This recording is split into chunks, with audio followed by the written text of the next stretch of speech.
Join me, Jonesy, for interviews, recaps and much more. So tune in, unwind and get your sporting fix. Well, Joshi Philip, thank you so much for jumping on, mate. Lovely to have you on. Haven't seen you for ages. You've been a busy man in the past month. Went to America, Mexico. Talk us through that journey before we head into the podcast. Yeah, good. So, yep. In November, I was away in Southern California, sunny California, for the World Ultimate Frisbee Masters Championship, representing Australia. It was my first time in the green and gold. Yep. We underperformed a little bit. We came 6th out of 10 countries, but we had a good time over there, and I learnt some new things and made some new buddies along the way. Yeah, well, how long have you been playing Frisbee for? 2010 was the first time I played a game of Ultimate Frisbee, but the story probably goes back a little bit further. My dad, I grew up in India first 10 or so years of my life. Yep. And my dad went to the United States, to Pennsylvania somewhere, and was helping out on a camp. And someone taught him how to throw a Frisbee. Yes. And he brought a Frisbee back to India, and he taught me how to throw a backhand and kind of a forehand. There's some different types of throws in Ultimate. On a dusty old oval in a medium-sized town in the middle of nowhere in India. Yes. So that was actually my first experience throwing a Frisbee, but then it wasn't probably till 15 years later in 2010 when I was at Monash University that I actually started playing. Yeah, right. So where did you grow up in India? Tamil Nadu, South India. Yep. And my dad's side of the family is from Kerala. Anyway, two areas of South India. Yeah, cool. Well, you're also involved in athletics, and we'll get to Frisbee in a second, but I want to know about you growing up and getting into athletics, because you're a decathlete and you were a good one too.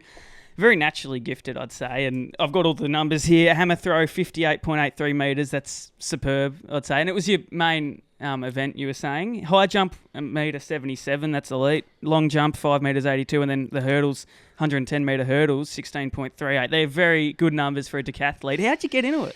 It's I don't know if you should be using the word elite for my 1.77 high jump when you've recently had a two-time Olympic high jumper on here. Well, who's it's jumping a bit half a different. metre higher, but yeah. Not bad for an average Joe Blow, I guess. Yeah. How did I get into athletics? I've just always liked the idea of track and field, because it's very simply, who is the fastest?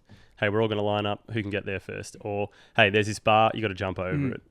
Or here's this heavy thing, who can throw it the furthest? So I've always liked the raw aspect of it. There's very few rules. There's no, you don't have to rely on judges' scores. So I've always liked that, even as a kid growing up. I just liked the rawness of it. Yep. So I guess growing up in India, we just run around. I'd love the school athletics days. The high jump would be into, just a little sand pit and things like that. And then moving back to Australia when I was 13 in the year 2000, I joined Rosanna Little Athletics Club. And just fell in love with athletics properly. So it was the first time I'd really thrown a discus or a shot put. Yep. In 2001, I was doing a bit of training for the discus and shot, and I saw someone throw the hammer for the first time. And I asked this coach that I had, hey, can I have a go at that? Yeah. And it felt so natural to me. So I fell in love with the hammer throw after that. And the decathlon was probably just a part-time thing for a couple of years, but the hammer was a bit more serious for me. So trained for that pretty seriously for a few years, and won a couple of national junior titles under 16s and 20s, and then I think I came 5th in the open category a couple of times before I hung up the throwing shoes. Yeah. So did you want to take it far, or are you more happy to just have some fun with it? I probably did want to get a little bit further in my career. Part of it is skill and talent. I don't know if I really have the skill and talent to to put on the green and gold. These numbers are good naturally. Yeah. And then also, I was at a stage in my life where there was a bunch of stuff going on at university. Yep. I went traveling for a year to Southeast Asia and the Middle East, and that was probably the end of the hammer throw career. But that was coincidentally when the Ultimate Frisbee picked up. Well, you got into Chilwell. You were running for Chilwell back at Landy Field, new blue track now. When did you run for Chilwell? I only competed for Chilwell, I reckon, 2 or 3 times, and it was when I first moved to Geelong in 2014. Yeah, okay. 2014, 15-ish. Yep, came down and ran a couple of times. Yeah. But I've got a couple of young fellas now. Archie's 3 and Sonny is 1. So hopefully we'll be seeing Landy Field a little bit more in the future. Well, I with was some going to little ask athletics. because you and your wife Tegan are very sporty people. Are these two little kids want to be sports athletes when they're older? Oh, look, if they're nice boys, that'll be perfect for me. And if they're interested in some sport as well, then that'll be a great little bonus. But look, we enjoy, we're just getting to riding bikes at the moment and being down at the beach, and Archie's likes kicking a ball. So look, we'll see. We're not going to push them. No. But yes, my wife's a very talented netballer, and so we'll see. We'll see what happens. Yeah, it'd be good. We'll see what happens. Now we can get into frisbee, and I'm pumped to talk about this. You've bought one in here. How many you got at home before? Oh, I must have, I don't know, maybe 50 or 60. And do you keep them after tournaments, or often the entry fee to a tournament will include a frisbee with the the tournament's logo, the year, and all that kind of stuff. So I've got a few over the years. A few I've lost, a few I've picked up on the side of the field, and so I've got a few. That's good. Well, Ultimate Frisbee, I know a little bit about it because we do play it at school a bit with, PE and that every now and then. But for those who don't know, do you want to give them an overview of what it is? Because it's pretty physical for a Frisbee sport. Sure. So, Well, the history of Frisbee is that in the late 60s, a few university students, I think it was Amherst College or something, somewhere in New York, flipped over a pie tin. Right. And realised, you bake a whatever, pumpkin pie probably in the States. Yep. And they flipped it over and they realised that when they threw it, it would fly through the air to their mate. And the reason it was called Frisbee is because the baking company was called Frisbee Pie Company, or Frisbee Baking Company, or something like that. So that's how it kind of came about. And the word ultimate comes in because these guys were throwing it, and there's something special about throwing the frisbee that's different to most other sports, like hitting a tennis ball or kicking a footy. The ball kind of drops in hard or bounces different ways. The frisbee just seems to fly through the air, and you can throw for hours without really dropping it too much. And they described it as the ultimate feeling. This is the ultimate game, and so I think that's how that word ultimate joined the pie company named Frisbee. So that's how the word, the game of Frisbee kind of originated. There you go. And then over the last 50, 60 years, it's morphed into a whole bunch of different things. There's disc golf. You can play ultimate Frisbee on the beach. There's men's, there's women's, there's mixed. There's all kinds of that Frisbee that gets played all around the world. Tens of millions of people play it all around the world. In, I want to say, 30 or 40 different countries. It's pretty big. So that's probably the really brief history of it. But all because a couple of fellas flipped over a pie tin and started lobbing it around. Literally now it's a world sport. Yeah. Well, it's a tough sport as well. Like if you're new to the game, which, I've obviously haven't played competitively, but when I got into it, it was extremely challenging. Like, why is it so challenging? What would you say? Yeah, look, the best Frisbee players in the world have a big engine on them because there's a lot of running. Yep. Often there's multiple games in a day. I'd say the main skills required in Frisbee are obviously you need to be able to throw. Forehand, backhand, there's almost endless number of different throws that you can perform during a game, depending on what the defense are doing or what the wind's doing. Being athletic is the other thing. So having a big engine, being able to run, and then of course agility, short movements, being able to jump high and catch are really, really important. So often at a Frisbee tournament, you might play 1, 2, 3, even 4 games in a day. Yeah. And if you're averaging, 3, 5, 7 kilometers per game, it's a fair bit of running. It is. So yeah, that's the ultimate Frisbee player, I guess. The mold. Yeah. So what's the setup? Because is it halves or quarters? How does the game actually is set up? Yeah. Look, there's different rules depending on where you are, but traditionally in Australia, you play. The field's 100 metres long from the back of the end zone to the back of the end zone. 7 aside. This is for outdoor grass Frisbee. 7 aside. And a game is played usually to 15 points.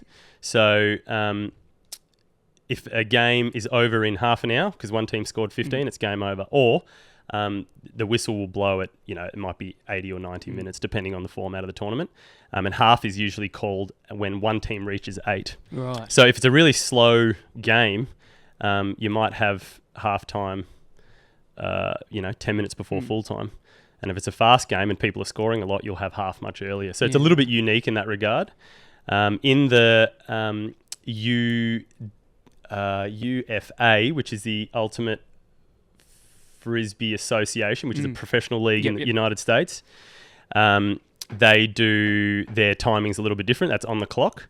But certainly in Australia, that's how we play it. Usually it's first to 15 and away we go. Yeah, cool. So you've played in different countries, obviously America, Singapore. What else? Where else have you played? Yep. So Singapore was my first trip overseas for a Frisbee tournament. Yep. I was playing with a mixed team called Melbourne Ellipsis. Yep. And we entered in the Asian Oceanic Mixed Championships, and we took that out. And that was that was really fun. We played with mainly people from Melbourne, a couple of interstaters, and then one Japanese girl who we needed a girl for this tournament. Some of the girls that we'd asked weren't able to come. Yep. And one of the girls on our team had played against this absolute stud of a girl from Japan at the World Championships. And anyway, so she found her on Facebook, sent her a message, and she said, "Hey, Yukari, I don't know if you can understand this because, she speaks Japanese and our girl didn't speak any Japanese or whatever. But, this is where we're going. We'd love to have you at the tournament." And so we show up to the accommodation, and then there's Yukari waiting for us. And the whole tournament, we couldn't speak any Japanese. She couldn't speak any English. Really? And we were just doing sign language for the whole thing. It was a fantastic tournament. So anyway, that was my first trip overseas for Frisbee. Yep. In 2014, the year after, I represented a different Melbourne men's team at the World Ultimate Club Championships in Lecco in northern Italy, which is probably a step up again. We came 16th out of about 50-odd teams, so it was the best club teams in the world. Yeah, there was I reckon there was 3,500 people at this tournament. I'd never seen anything like it. They played on big polo fields. There must have been about 50 fields happening simultaneously. Wow. And then, more recently at end of 2024 over in the States for the World Masters. So are there finals? Like with 50 teams playing, does it get divided into like divisions or anything? Yeah, I think at that tournament there might have been 4 or 8 pools. And then if you finish top 2 in your pool, you kind of progress. Yeah, right. You get to the knockout stages. Is there a favourite place where you like to play, or in terms of the world? In terms of the world, yeah. Southern California was really nice actually because it's a desert, so the weather's always pretty nice. It wasn't super windy. Yep. Often, Melbourne tournaments, Torquay. We played a tournament in Wollongong where, it's 40, 50, 60 kilometre winds and it makes it really tough. That's really tough. Yeah. So I wanted to talk about the conditions because every sport has them. Cricket, you don't want it to rain. Footy, you don't want it to rain. What is it with Frisbee? Like, is it the wind factor that you don't want? Well, a little bit of wind actually makes for an interesting game. Sometimes when it's really calm, it's hard to get blocks on defense because a lot of your throws go where you mean for them to go.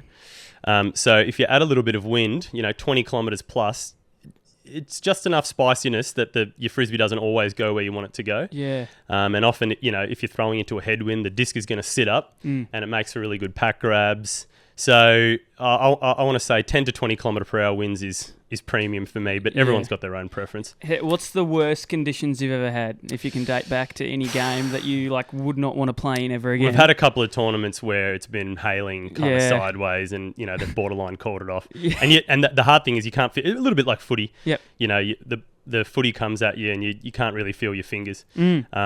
And I guess in footy, the difference is if the ball hits the ground, it's play on. Exactly. In Frisbee, you have to catch it or it's a turnover. So, we've had some sleety, windy, almost snowy conditions that have made it tough before. A lot of the players are starting to wear these gardening gloves now. That you can just buy Bunnings for $8 for a little bit of extra grip. And I don't know if they warm my fingers up a little bit, but I've been trying them the last couple of seasons. Working? And it's been helpful. That's good. Well, it is a physical game. You're talking about how when the Frisbee hits the ground, it's turnover. So that means people put their body on the line, they dive for it, etc. Have you ever done an injury or have you seen bad injuries in it? Because there's like every sport, if you're jumping high and you're coming down, there's a chance that you'll roll your ankle or do your knee. I haven't had too many bad injuries. The one bad one that I've had was when I was laying out for a Frisbee. I was actually on defense and I blocked it. And as I hit the ground, I landed a bit awkwardly and popped my left shoulder out. Yeah. And it was only out, I want to say, for about 10 seconds, but it was an agonising 10 seconds. Yeah. So I now sympathise with everyone who's popped a knee or a shoulder or something like that. Yes, that was as bad as I'd gotten. I was out for a few months, but I've lost my mojo a little bit for getting horizontal. I just stick to the running now. If I'm not going to get it, I'm not going to dive. Yeah, well, I feel like if you're diving in a sport that much, you're bound to have something happen. Like, it is an intense game. So wait, so you got in, like, how did you get into Frisbee? Because it's not a big sport in Australia. It's, kind of flies under the radar a bit. How did you get into it? Yeah. Go throwing back to 2010-ish at Monash University, maybe 2009, 2010. Yep. I was early to a toot, which was a bit of a miracle in itself because back then I wasn't probably an A+ student, or at least my attendance wasn't. Anyway, I was there 5 minutes early, and there was this guy standing there wearing these blue set of track pants that said Australia down one side. And so, I was friendly, and I went up to him and just said, hey, how you going? I'm Joshi. What's your name? I said, my name's Seb. I said, what are you wearing? Do you represent Australia and something? And he goes, yeah, I play a bit of Ultimate Frisbee. And we started talking, and he asked me if I played any sport. Yep. I said, doing a bit of track and field and whatnot. And we chatted a little bit, and he seemed like a friendly fella. And he said, hey, if you ever want to come down for a run, we have a run at the Monash Uni Ovals on a Wednesday night. And he gave me his number. Anyway, I kind of went on my way and had almost forgotten about it. And then a few months later, I started going to a church up in Melbourne called Q Baptist Church, where there was a fella, Matt Hill, who was really into the Ultimate Frisbee scene. And he got a few of us down to the local oval, and we just throw on a Thursday arvo. We just run around. We had no idea really what we were doing. He was teaching us the basics, but a lot of athletic guys, and we had a lot of fun. Anyway, over that 6 months, I really, it kind of grabbed me, this sport. Yep. Oh, this could be the sport for me. A lot of running. There's some new skills to learn, friendly vibe. And so I said, hey, Matt, is there anywhere else I can play? And he said, you go to Monash Uni. I'll give you this guy's number. He's a handy player. And anyway, the number he gave me, I already had in my phone, which was Seb's phone, because I'd met this guy. Oh. And then I went, oh, yeah, I'd forgotten that I'd met this guy at the front of the chute. So I went, that's it. I called him. I said, all the stars have aligned. I need to call him. So I gave him a buzz. And then the rest is history. I went down to Monash, played 3 years of university games, 2 golds and a silver with them, and I was very much a bench warmer for my first year, and then kind of eased into it. Yeah. And then through that, I started playing for one of the Melbourne men's clubs. Yep. So when you obviously started, and obviously it's a challenging sport, was there any point in time where you were like, oh, I just don't want to play this anymore? Or was it genuinely, I just want to keep getting better and better? It really was. I just want to... Well, I've never... Yeah, it was... It was that I enjoyed it the whole time. I never had aspirations really to... Because I only got into it when I was 23 or 24. Yeah. Never really had aspirations to train every night of the week or anything. But I really wanted to, first of all, master how to throw a forehand. And I reckon it took me about 3 years to develop throwing a consistent forehand. Yeah. It was very shotgun at the start. I'd spray it everywhere, or I'd kind of have it down, and then the wind would pick up and I'd struggle again. Yeah. So... The little goals like that probably kept me in it. Yeah. I want to learn how to throw a forehand, and then I want to learn how to throw a hammer, and then I want to learn how to do this or that. Yeah. Yes, that's probably what kept me in the sport. I want to look at all these shots that are involved with Frisbee. Obviously, the forehand. The forehand, then backhand, and was this the hammer? Yep. What else is there?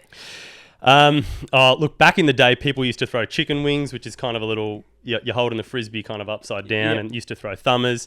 And there's lots of different shapes that you can throw on the disc. You can throw it inside out or outside in, depending on where the defense is set or what the wind is doing.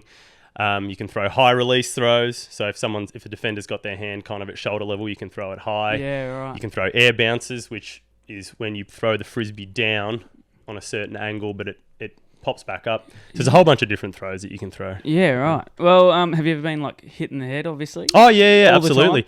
Not all the time. Probably rarely, but yeah, occasionally when you go and catch a Frisbee and it bounces a little bit in the air, copped a couple in the teeth and in the nose and whatnot. But that can't be not good. often, but yeah, it's not fun. No, it's only a bit of plastic, but it still stings. It still hurts, and they'd be throwing it fast too. Yep. How fast, roughly? Oh, that's a good question, actually. I couldn't tell you how fast. Okay. The longest throwers can launch them on a still day, maybe 80 metres. I'm feeling this right now. If you get that, that's got to break your chin. Have a look at that. Yeah. Yeah. Anyway, the journey, obviously, to represent Australia, it took you, it wasn't an overnight success. You said the first year was bench warming for a bit of it. But, what was the feeling like to represent Australia? And can you talk us through the first moments of actually, playing for the first time for your country? Good question. I just went along to the trials almost as a bit of a oh yeah, I've got a couple of mates going, and if they're keen and good enough to make it, and if I'm good enough to make it, then I'll kind of put my name down. I wasn't overly keen for it because we're not a professional sport. We've got to pay our own way. So I knew it was going to be thousands of dollars, and I'm working full time. I've got a wife and kids and a mortgage and all that kind of stuff. So I went along almost as a bit of we'll see how we go. And it was so much fun at the trials. And looking around, I went, I think I might be good enough to make this team. So made the team, and another fella from Geelong who plays for the Geelong Mudlarks, who's our local Geelong team now. Him and I both made the team. So I thought, if both of us are going, then we can do a bit of running together down here. We'll go to the training camps in Sydney and in Melbourne, and then we'll go over to the States together. And I hadn't actually thought a lot about wearing the green and gold until we got to the tournament. And I realised that all these nations had this real pride in being there. The US are obviously really good. Canada ended up winning the tournament. Japan, Colombia, Germany, all these teams are there. And looking in the first kind of huddle that we had, we're actually wearing, I think, the green for our first game. But looking around the huddle, all these boys from all over Australia, all who have been training really hard and about to put their bodies on the line. It was really special, actually. Yeah. So it probably didn't really click for me until I was at the tournament. Yeah, well, did you know what you were getting into? Because you mentioned all the countries involved. Like, that is a big stage and a big moment. Did you know what to expect? Having not represented Australia before, I didn't really know what to expect. And all I wanted personally, I wanted for the team for us to do well, but personally, I wanted to go there and kind of not be made a fool of. I just wanted to know that, am I at this standard? Yeah. And I had a bit of a niggle in my foot and my groin, so I didn't end up playing all the games. But what I was able to play, I felt like I was at least at standard. Yeah, so you're doing well. Yeah, so it was great. And what I really enjoyed about the tournament was that there was a whole bunch of different styles of play.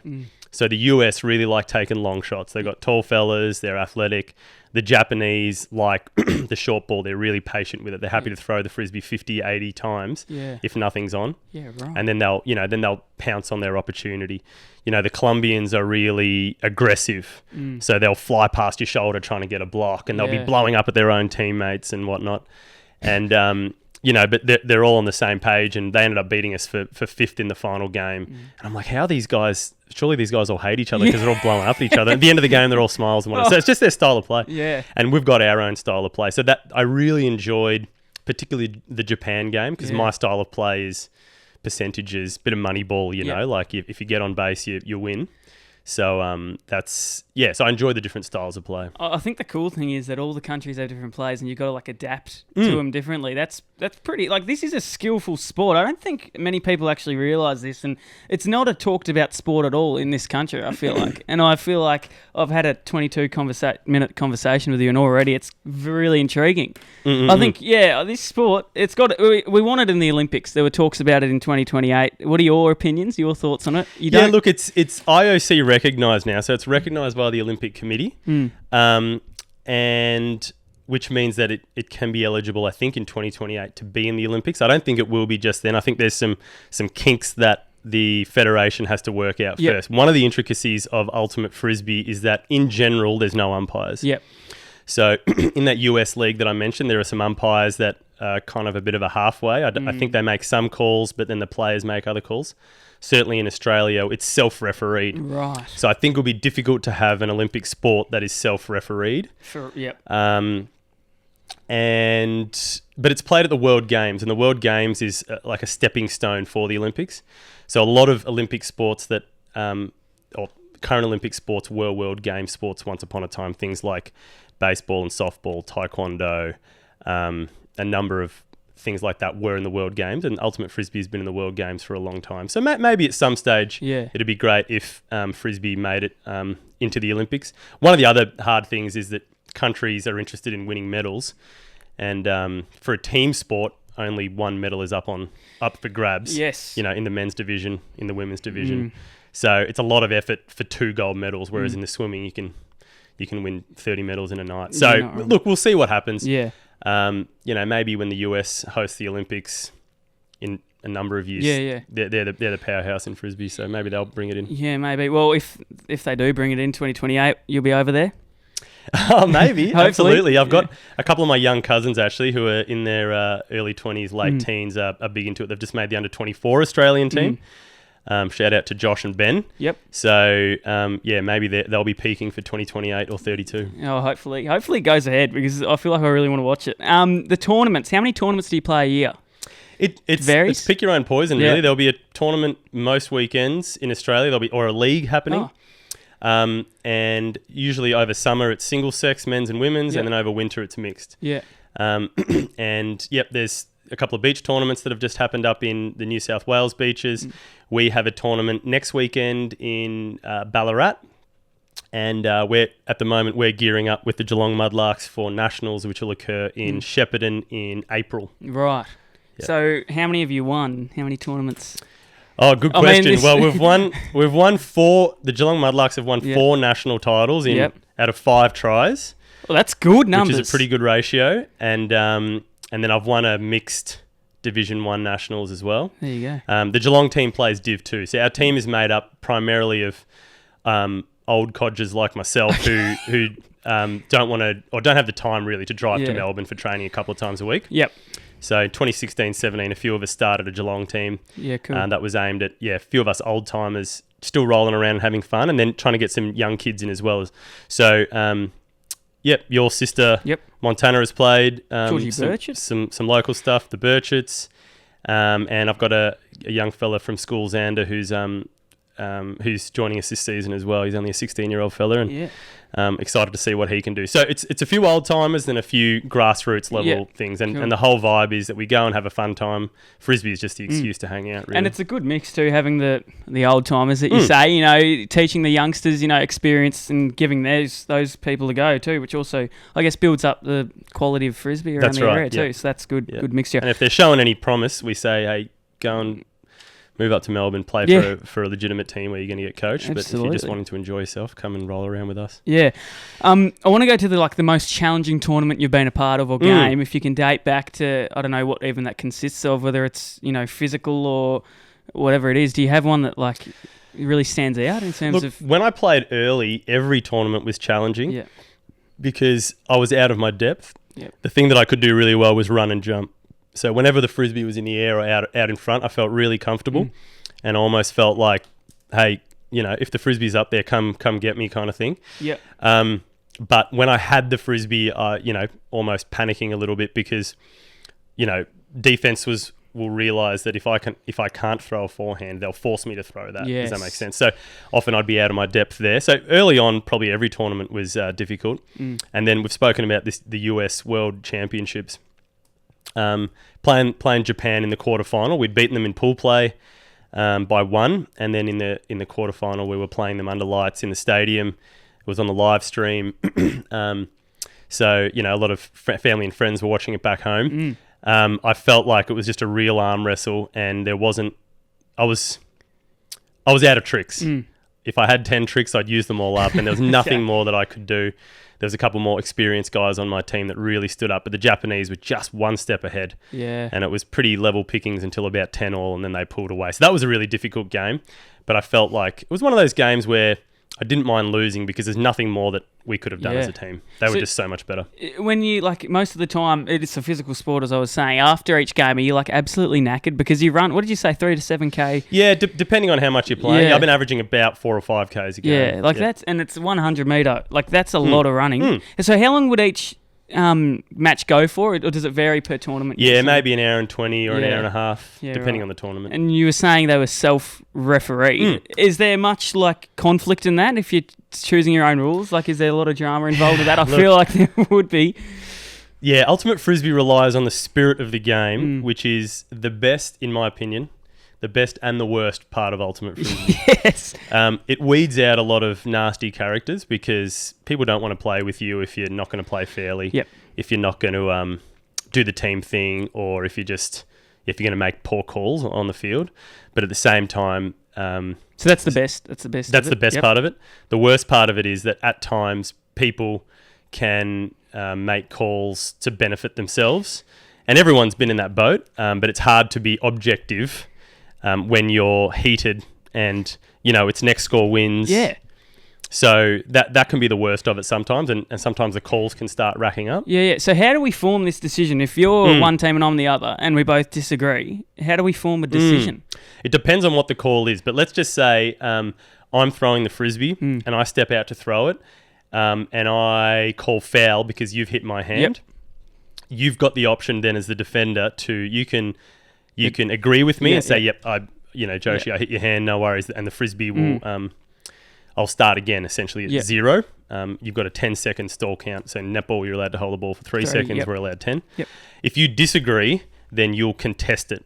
Okay. And look, there's a couple little intricacies. But if I was already on stall count 5, then when we restart, I'll be on 5. Yeah.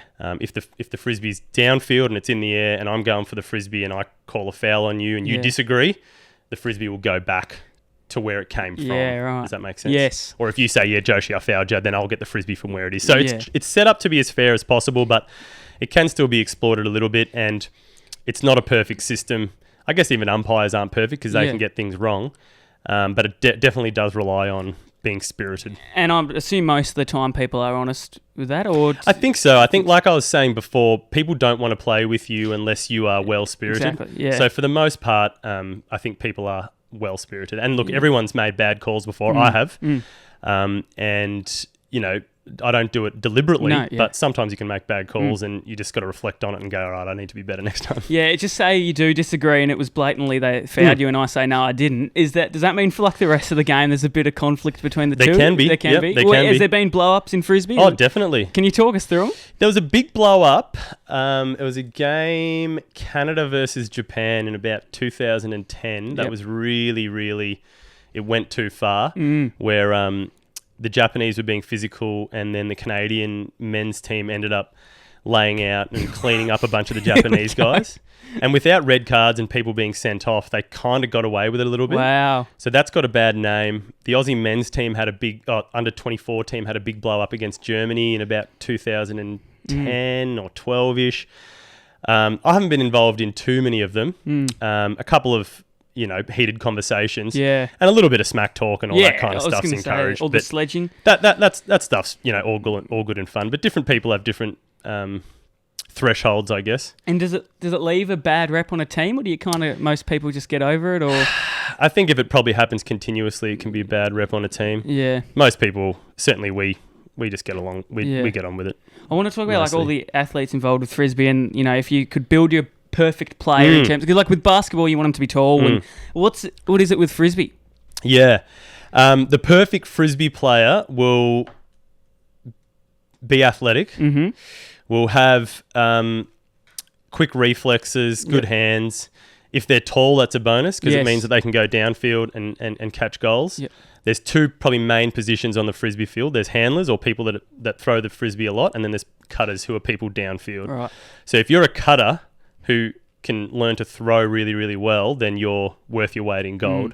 So Bo Kittredge is a guy he's in his 40s now, but he was kind of probably the GOAT for a little while. He was a US track star who has won a bunch of national and world titles.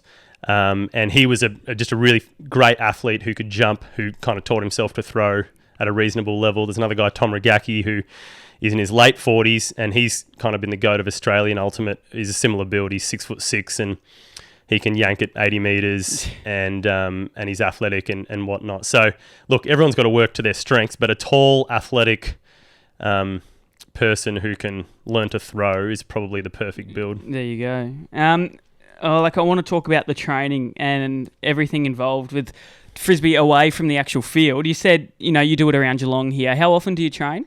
Well, one of the peculiarities of the Geelong Mudlarks is that we don't train. Okay. Yeah, we don't train. It was one of the things that we worked into our system at the start. It was purely just going to be a social show-up. I like that. Yep. But we, and that's just because we played Division 2. But when I played Division 1, trainings will happen 2 or 3 times a week. Yep. The fellas will get there, warm up together, and then we'll usually do some throwing exercises just to get in, and then often we'll do some set scenarios. So the Frisbee's on the sideline, this is how we're set up, and this is what we're working on, and then finish off with some gameplay.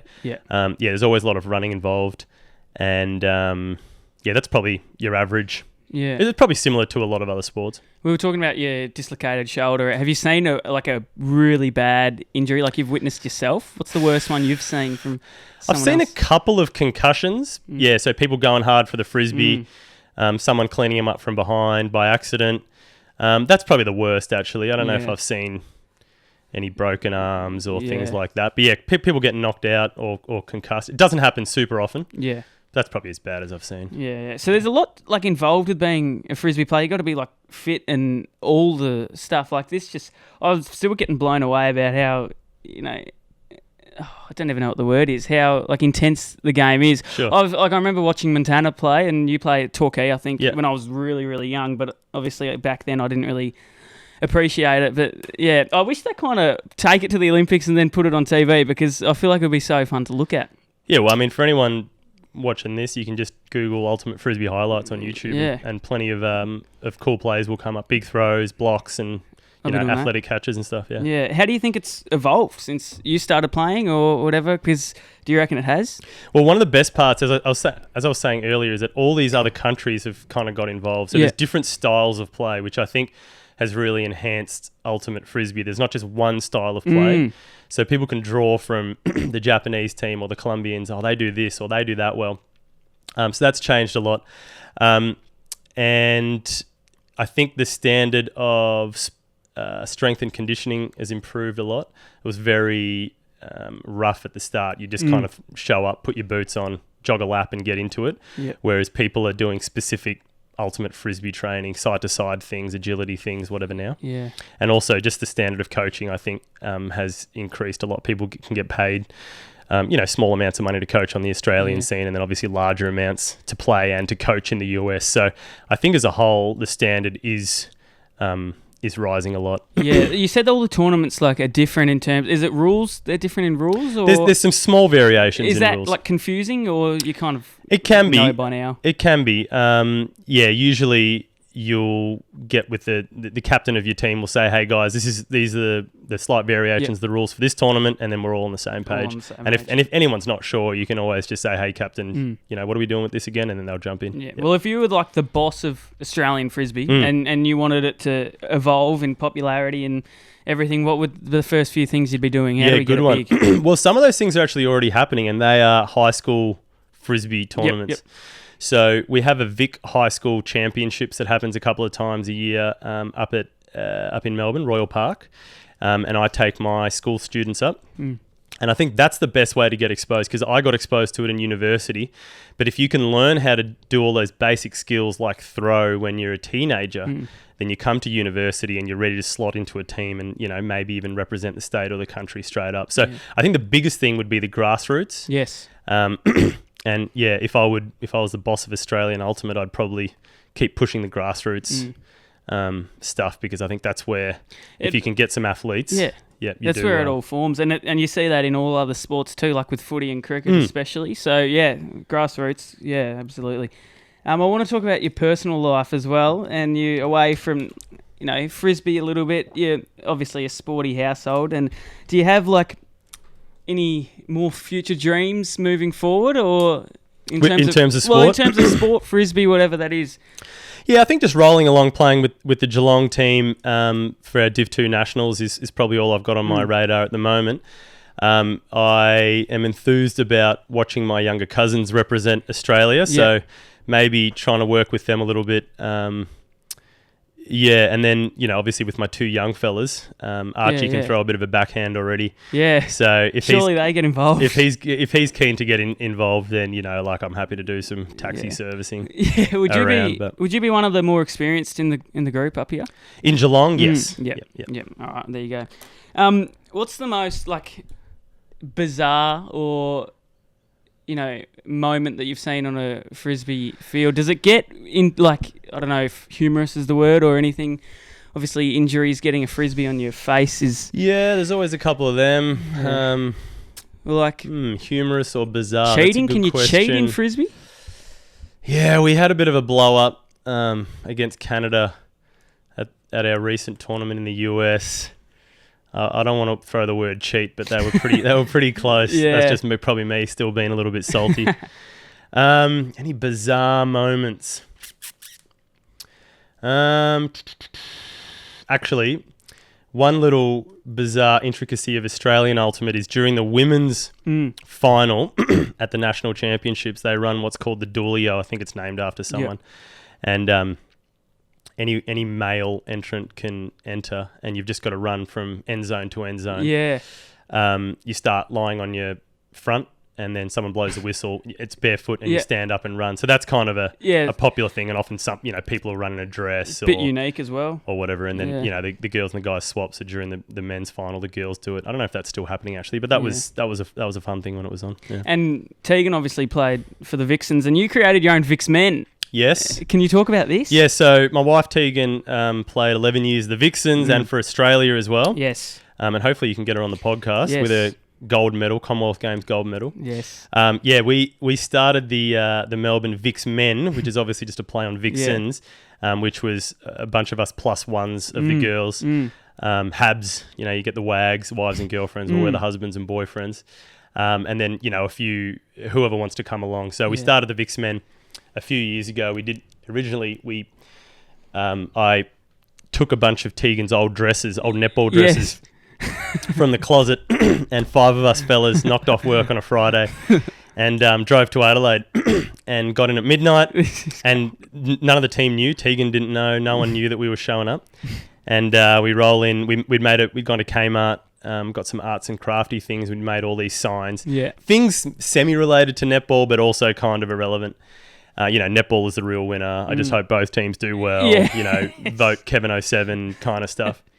And we showed up to the game and wearing these dresses and wigs and whatnot. And what was their reaction? Oh, stunned. Yeah. Stunned, yeah. So Tegan's jaw kind of hit the ground and we wanted to get there early enough that we didn't throw off their warm-up. We didn't want to show up 2 minutes before the game and, and then the Vixens go down by 10. Yeah. So we timed it pretty well and then, we just had a couple of beers and being in the away arena, there weren't many Vixen supporters. So we were making plenty of noise when the Vixens girls got up. So we did that trip twice. We took a bus the second time with about 10 blokes and we, did it officially. We started a Vix Men Instagram page, Melbourne_VixMan. They've got a big following too. It's like nearly 4,000 followers. Something like that, yeah. I mean, I don't want to brag. No. It's kind of a big deal. It's a big deal. It is a big deal, and it's a good thing. It's pretty funny because I bet no other team in the Suncorp Super Netball would have that. Oh, not officially. No. And actually, one funny thing was the Melbourne Vixens decided to get on board because a lot of the Vixens crowds are girls and women. Yeah. But they released some official Melbourne Vix Men merchandise that you could buy a T-shirt for $35 or something. It's like a partnership. Yeah. So and it was the Vixens logo, but one of the fellas just put a moustache on it. Yes, I saw that. That's good. So what was going through your mind to actually create this? It's a great idea, but why? I think one of the guys was just in the group chat was just throwing some wordplay around, and he called us the Vix Men. Yeah. And one of the other guys went, "Hey, that's actually brilliant. We should do something officially with that." So, and then we did a whole bunch of spin-off things just for fun. We did Vix Mums. Oh, did ya? Where we gave the Vixen, some eyelashes and Vix Kids and a few little fun things like that. But the Vix Men was the main one. Yeah, we've kind of slowed down a little bit. Certainly since Tegan's retired. Yeah. My participation has dropped. But I would like to do one more final farewell trip to Adelaide. We'll see what happens. Watch this space. Maybe she could reverse roles and do one for the Frisbee. That's true. Maybe we'll put out for Tegan if you're watching. You travelled. Did you play netball? Like there's men's netball and mixed netball. Did you ever get involved? Yeah. I've just played a little bit of local level netball here with a few mates, Tuesday, Wednesday nights. And that's been, good fun. Yeah. We usually play a summer season every year or two. Yeah. Well, there you go. So there's a little segment in this podcast, and we started it last episode with Dave Thornton. If any of you are watching, we'll get on that soon. And so I go around to 10 different people, and I ask him, if you could ask one question to Joshi, what would it be? And I've got some here, so we'll tick them off. The first one is, what's the most unusual food you've ever tried? Ooh, good question. Yeah, I got one for this. In 2008, I got two. In 2008, I went on this world trip. I was volunteering at a school in India for 6 months, but beforehand I went to the Middle East and I went on this road trip in Yemen with my mate Russ and a couple of other people, and we ate from memory sheep's brain in a random part of Yemen, and then later on that trip in Sri Lanka, a guy took me down the street and said, "Hey, we're going to have this tonight." It was some kind of wrap with some meat in it. It tasted all right. And then he goes, "Did you enjoy that?" And I said, "Yeah, it was fine. I was just being polite." And he goes, "You've just eaten dog." Oh, So please. I've been a bit, Gotta off a lot of the weird stuff since then. And but sheep's brain and dog is... I'd love to know what, like, okay, so firstly with the sheep's brain, I'm assuming the first time you ever tried it. And what did it taste like? I don't know, chicken. No, I don't know. I don't know. Well, and what dog? So when people say they eat dog, what breed are we talking? I couldn't tell you. I think it's probably just mutt off the side of the road. It was all gristly and minced up. So I wouldn't want to know. You wouldn't want to be eating like a border collie or something from the side of the street. Next one. What's one bucket item you've already checked off? One bucket item. Yeah, for my wife's birthday a few years ago, I got a skydiving tickets. Yes. Oh. So, yep. So we went and did that. It was scary. It was legitimately scary. Just down in Ocean Grove, Barwon Heads kind of way. Yeah. So I did that a few years ago. That's one thing I ticked off. What was it like? Scary, obviously. It was scary. Yeah. The guy who I was strapped to the front of him. Yep. He realised that he could kind of play around with me a little bit, so he was, pulling out all the tricks, spinning me around, and telling me that, I wasn't attached and the parachute wasn't going to open, and I was legitimately scared. I would be to imagine. He picked the right guy because I kind of took it, but yeah, that was fun. This person that wants to know if you could instantly master a skill, what would it be? I'm getting really into some chefing at the moment. Yes. So I think making a really nice, I don't know, Michelin 3-star something. There you go. That might be, that's probably what's on the radar at the moment. Yeah. What's your go-to dish right now? This is a side question. Yeah, love lasagna. Lasagna Just a beef lasagna. It's good on a cold winter's night. Yep. The best piece of advice you've ever received. Ooh, that's good. I think something about being myself. There's lots of other people in the world. If I'm trying to be someone else, then who's going to be me? So be yourself. Yep. Which doesn't mean you have to, be rude or selfish or anything like that. But, stop trying to be everyone else. Just there's only one Joshi. Yep. Just be you. So I think that's a good piece of advice. It's something I try and tell my school kids as well. Love that. What's the worst piece of advice you ever received? Oh, man. Worst piece of advice.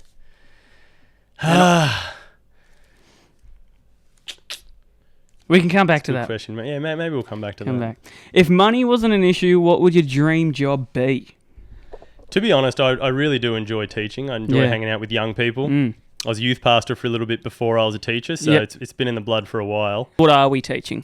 Year 9 and science, maths mainly. Lovely. With a couple of things like that. Yep, good. Yeah, if money was no issue... I've just bought myself a cylindrical mower, so maybe I'd be a greenskeeper or something. Yes, love that. Into golf? A little bit, slowly getting into it. Yeah, now that I'm a dad. Yeah, that's true. What's a random fun fact about yourself that most people don't know? Yep. I used to have dreadlocks once upon a time. Oh, yes, good. Which is funny because Thomas is no the more first time you see my bald head. But I've been bald for about 10 years now. It's nice and clean. I like it. Fresh, fresh yesterday. But I used to have long dreadlocks down to my chest. For 4 or 5 years. That's a random fact. Yeah, no, I like that. I've got one here actually that I just made up then. Your Instagram page, Joshi Inzi. What's this Inzi? What's the name and the story behind this? I'd love to know. When I first started playing frisbee and I had my long dreadlocks, a bunch of the fellas started calling me Inzamam Muhammad. Oh, okay. Just because I looked like I was from the Middle East. That's good. And that name just kind of stuck. So, it's just been Joshi Inzi. Some of the frisbee boys still call me Inzi. Yeah. But I haven't thought about the and Instagram. And the profile picture is elite. I look at it every time and I have a kick. We should have a look at it. Jam and cheese on toast. Now, you won't know why I'm even bringing this up, but at the past few episodes, this has been a talking topic for every interview. Would you go for it or would you not? And I'll tell you the story behind it because I actually have it and I like it, right? And I got it from my dad who probably got it from his dad, etc. But no one apart from one person, Dave, I think, might have been on it. No, maybe not. Would you go after some jam and cheese on toast? And I'm talking bread in the toaster because I think he thought a toasty. So I'm talking... Sure. So bread in the toaster, cheese and jam. Yeah. I mean, I'll give it a go. Yeah, but would you think right now as we speak it would be not good? You can be honest, I've heard terrible... I would imagine that it wouldn't be good. No. Okay. But I'd give it a go. Yeah, give it a go. I reckon you should. Especially based on your recommendation. Yeah. I don't know. Everyone has said it's bad, but I think it's good, so you should give it a go. Scariest moment in your life that you've experienced? Ooh, yeah. That's a good question. I've had a couple of encounters with water. As in like in the ocean? Yeah, in the ocean. Okay, yeah. Once in South India, actually, where there's a place notorious for big rip, Yeah. Covalent Beach, where a friend and I, we ran past the guards. You're not actually allowed to swim there. We sprinted out, and then he caught the first wave in, and I missed it. Oh, no. And I started panicking. Oh, no. Anyway, I ended up on the beach, kind of heaving and a little bit lightheaded, so that could have been the end of it all. Did That's probably a close one. You inhaled a bit of water? A little bit, not too much, yeah. I got smoked on my motorbike a few years ago as well. That Really? was probably, I don't know if it was near death, but... No, it probably was, actually. I probably should have lost a couple of arms and legs, but... Can you talk about it? Yeah. No, I was driving straight. A guy coming the other way turned in front of me. Lucky I was wearing all my gear. I hit the front of his car, front flipped over, landed on the other side. And I think I must have been knocked out because when I came to, there was a crowd of people around me and I don't remember anyone showing up. Really? And I was just really sore. And yeah, I was a bit hazy. Actually, I don't know how much I can say on the podcast, but in front of you when you're riding is the fuel tank. And so as the bike stopped when it made impact with the car, I kept going. Right. And I crunched the groin region. Oh, no, mate. On the, you can more than happy say like on the fuel tank. Yeah. And actually when I fixed up my motorbike, I still left the dent in the fuel tank that my, let's say, private parts, or at least pelvis had left. Genitalia, yeah. That's really bad. Yeah. When was this? That was about 2009, 2010-ish. I was on my way to my university exams, actually. And the cops gave me a ride to my exams because my bike was busted. Really? They showed up, the ambulance. They checked me out. They said, you're all good to go. And the cop said, hey, where are you off to? I'll give you a ride. And I said, I've got a uni exam at Caulfield Racecourse. What? Just after you've just nearly died? Yeah. Well, yeah, I didn't want to have to resit them later on in the summer. So these two really friendly cops just dropped me off. Can I ask how you went in the test? Not well. Yeah. I got there an hour late. Well, there's an excuse. because you just... So I had to resit that. But I had to resit a few of my exams. Another story. So I'm just touching back that your genitalia went onto this fuel tank. Look, as a school teacher, I don't want to get into the specifics too much, but let's say true. Yes. Yeah. Did you think for a moment you weren't going to have kids? Oh, yeah, big time. Really? Big time, yeah. My goodness me. Yeah. That is insane. Yeah. I think I've got nothing else to say. Have you got anything else to say? Any other? I mean, I love talking about Frisbee. If you've got anything else to say, tournaments, I don't know. One thing that's just popped into my mind, non-Frisbee related, but Noah related. Oh. The viewers may not know that Noah and I have known each other for a little while. This is true. And what were you going to say? No, you go. I was going to say that I was invited from memory to Noah's grandparents and special friends day. He was. In 2014 or 15. Yep.